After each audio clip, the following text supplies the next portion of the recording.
Naitwa Bishop Samuel Mogire. Nafanya kazi na huduma wa Harvest Gospel Ministries. Vile mimi ni mwalimu mkuu wa Destiny Bible College. Lakini leo tumekusanyika hapa kwa sababu ya ndugu yetu ambaye tunafanya kazi naye Albert pamoja na Paul. Tumekusanyika to grace their graduation ceremony ambayo imefanyika siku ya leo. Tunashukuru kwa wale wamesoma na tunawaombea waendelee kufanya kazi nzuri ya Bwana pale nje.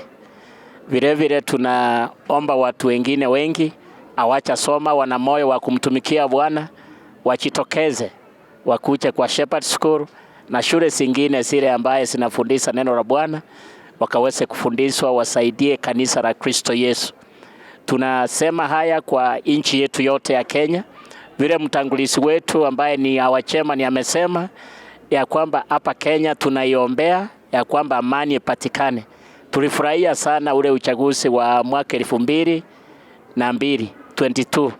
2022 kwa sababu ulikuwa uchaguzi wa amani ambaye uchakuwa wakati mwingine, na tunaomba mwaka ujao 2027 pia tuwe na uchaguzi wa amani kuu.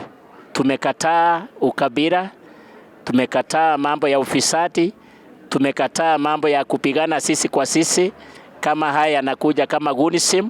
Tumeyalaani kabisa kwa uwezo wote mkuu. Hatuhitaji katika nchi yetu. Kila mtu mwenye ana sera yake kuhusa ndio achaguliwe. Ana uhuru wa kutembea Kenya kwa sababu Kenya ni nchi huru.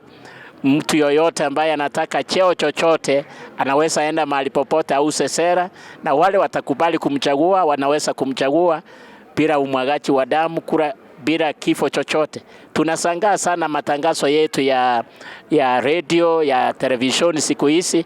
Kila siku nasikia watu wameuliwa. Juzi tumesikia watu wameuliwa South Nyanza, wamepoteza maisha yao pule tu, na kila maeneo mengine paka watu wakufe. Tunalaani tendo kama hili kwa jina la Yesu.